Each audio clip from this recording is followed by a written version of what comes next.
میں جب میں نے ڈمپر لوڈر اور واٹر ٹینکر کے جو بھی حادثات ہوئے اور اس کے بعد پھر میں نے لوگوں سے کہا کہ انہیں روکو، اور لوگوں نے ان کو روکنے کی کوشش کی، اور حکومت نے اس اقدام کے اوپر مجھے جیل بھیج دیا، اور اس پر جو بھی عوام کا رد عمل تھا وہ فطری تھا۔ اور پھر میں نے شکریہ بھی ادا کیا ان لوگوں کا جو جی ڈی اے کے لوگ تھے، جو سول سوسائٹی کے لوگ تھے، جو پولیٹیکل پارٹیز تھیں، ان سب کا میں نے شکریہ بھی ادا کیا کہ انہوں نے گرفتاری کی مذمت کی، تو ایک ماحول بنا اور لوگوں نے محسوس کیا کہ اس طرح ہم شاید کسی حد تک ڈمپر لوڈر اور واٹر ٹینکر کی جو موومنٹ ہے اس پر دباؤ ڈال کر کنٹرول کر سکتے ہیں۔ ہم ختم نہیں کر پا رہے لیکن کنٹرول کر سکتے ہیں، اور میں سمجھتا ہوں اس میں ہمیں کامیابی بھی ملی۔ میں نے کچھ ویڈیو کلپس بھی دیکھے تھے، اور مجھے لوگوں نے خود پرسنلی آ کے بتایا کہ واٹر ٹینکر کے جو حفاظتی جنگلے ہوتے ہیں وہ باقاعدہ جو فیبریکیشن جہاں ہوتی ہے، فیبریکیٹنگ ورکشاپس ہوتے ہیں، وہاں پر وہ باقاعدہ لگوائے جا رہے ہیں اس دباؤ میں کہ بھئی یہ فٹنس سرٹیفکیٹ اس کے بغیر نہ دیا جائے۔ بہت ساری چیزیں ایسی ہیں کہ جس کے اوپر کام کرنے کی ضرورت ہے، جیسے ہائیڈرنٹس جو ہے وہ ان کے اوقات مقرر ہیں، ان کی نوزلز ڈیسائیڈڈ ہیں۔ جو آپ کو ٹینڈر ایوارڈ کیا جاتا ہے تو اس میں بتایا جاتا ہے کہ جی آپ کے 2 نوزل ہیں اتنے انچ کے، تو 2 کی جگہ 4 چل رہے ہوتے ہیں۔ ٹائمنگ ہوتے ہیں کہ آپ 6 گھنٹے چلائیں گے، 6 کی جگہ 24 گھنٹے چل رہا ہوتا ہے۔ ہمیں یہ سب چیزیں بھی کنٹرول کرنے کی ضرورت ہے۔ اس کے علاوہ آپ نے بورنگ کے باقاعدہ لائسنسز دیے ہوئے ہیں۔ بورنگ کے لائسنسز آپ کو اگر آپ نے سپوز کیجئے کہ 100 دیے ہوئے ہیں تو آپ کے ہاں 500 جو ہے وہ بورنگز اللیگلی چل رہی ہیں۔ میرے پاس یہ بھی اطلاعات ہیں کہ واٹر اینڈ سیوریج کارپوریشن جو ہے اس کی ملی بھگت سے بورنگ جہاں دکھائی جا رہی ہے اور جہاں بورنگ کا آپ نے نوزلز وغیرہ لگا کے آپ نے وہاں سے جو واٹر بورڈ کے جو ٹینکرز ہیں، واٹر ٹینکرز ہیں، ان کی جو ریفلنگ آپ کر رہے ہیں پانی سے، تو وہاں پر وہ بورنگ کا پانی نہیں ہے، بلکہ آدھا کلومیٹر جو ہے واٹر اینڈ سیوریج کارپوریشن کی جو لائنیں ہیں، مین لائنیں جو کراچی کی ہیں، اس سے موٹی موٹی لائنیں 6 انچ کی وہاں پہ گئی ہوئی ہیں، اور بظاہر وہ انہوں نے لائسنس لیا ہوا ہے کہ وہ بورنگ کا پانی سپلائی کریں گے، اور وہ لوگ واٹر کارپوریشن کا پانی چوری کر کے واٹر اینڈ سیوریج کارپوریشن کے عملے سے مل کر وہ فروخت کر رہے ہیں سائٹ ایریاز میں اور کورنگی انڈسٹریل ایریا میں اور تمام جگہ پر، اور اربوں روپیہ وصول کر رہے ہیں۔ تو اس پانی کی چوری کو بھی روکنا پڑے گا، تاکہ اس شہر کے لوگ جو واٹر بورڈ کو ٹیکس دیتے ہیں اور ان کا بنیادی حق ہے کہ ان کو گھر پر پانی میسر ہو، وہ جگہ جگہ لگے ہوئے آر او پلانٹ سے پینے کا پانی خریدنے پر مجبور ہوتے ہیں، برتن دھونے اور نہانے تک کا پانی جو ہے وہ بورنگ کا کھارا پانی استعمال کرتے ہیں، گھروں میں پانی نہیں آتا۔ یہ لوگ سراپا احتجاج ہیں، اور یہ سارے لوگ جو پانی چاہتے ہیں اپنے گھر کے اوپر، جو چاہتے ہیں کہ بجلی کی لوڈ شیڈنگ سے انہیں نجات ملے، جو چاہتے ہیں کہ اوور بلنگ سے ان کو نجات ملے، یہ سب لوگ انشاءاللہ تعالی 6 تاریخ کو آئیں گے۔ اور میں نے یہ بھی کہنا تھا کہ اس سلسلے میں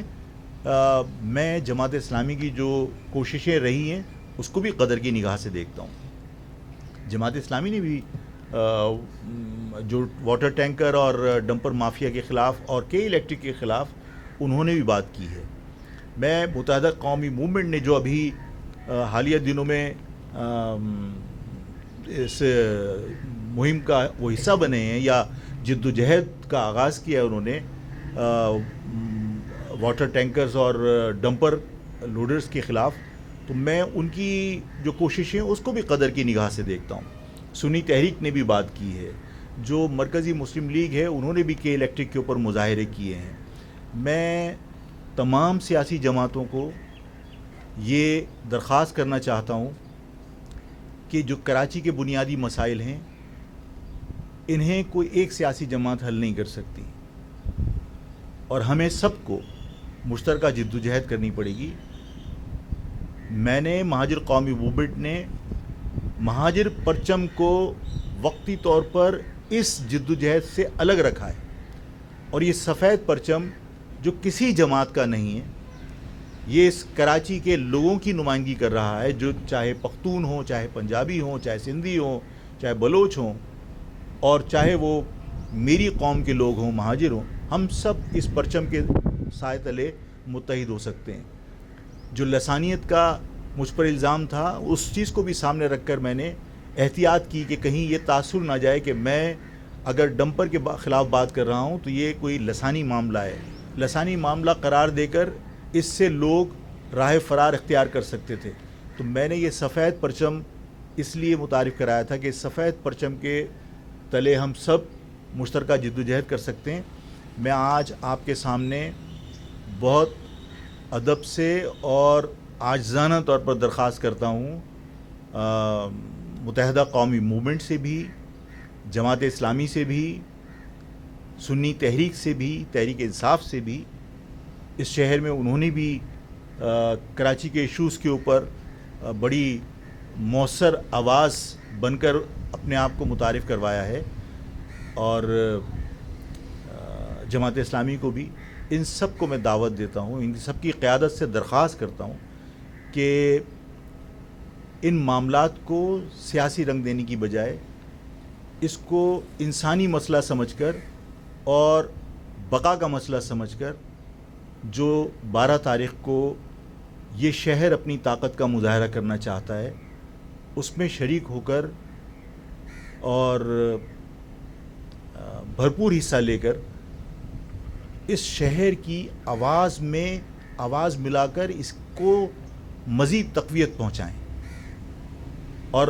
ہم سب مل کر حکومت کو بھی مجبور کر سکتے ہیں۔ جتنی مافیاز اس شہر پر حکمرانی کر رہی ہیں، ان مافیاز کا بھی خاتمہ کر سکتے ہیں۔ یہ اس شہر کے مفاد میں ہوگا۔ جو جتنا اپنا کردار ادا کرے گا عوام کو ان مافیا سے نجات دلانے میں، وہ آئندہ پھر اتنا ہی حقدار بھی ہوگا کسی بھی الیکشن میں، کیونکہ امید کم ہوتی ہے کہ ہمارے ہاں فری فیئر ٹرانسپیرنٹ الیکشن ہو، اس لیے کہ جب دفاتر میں بیٹھ کے فارم 45 بنتے ہیں تو پھر کسی کی کارکردگی کی کوئی ویلیو نہیں بچتی۔ لیکن ہم اس سے بھی اپنے آپ کو دور رکھ کر ہم صرف عوام کے مفاد میں اگر ایک مرتبہ جمع ہوں تو میں ان سب کا شکر گزار ہوں گا۔ میں پھر دوبارہ اپنی درخواست دہراتا ہوں کہ میں متحدہ قومی موومنٹ، جماعت اسلامی، سنی تحریک، تحریک انصاف، میں مرکزی مسلم لیگ اور تمام وکلا تنظیموں کو، تمام انسانی حقوق کی ایکٹیوسٹ کو، تمام تنظیموں کو اور سول سوسائٹی کو، سب کو میں دعوت دیتا ہوں، درخواست کرتا ہوں کہ اس پروگرام میں تاجروں کو بھی اور جو ہمارے مارکیٹیں ہیں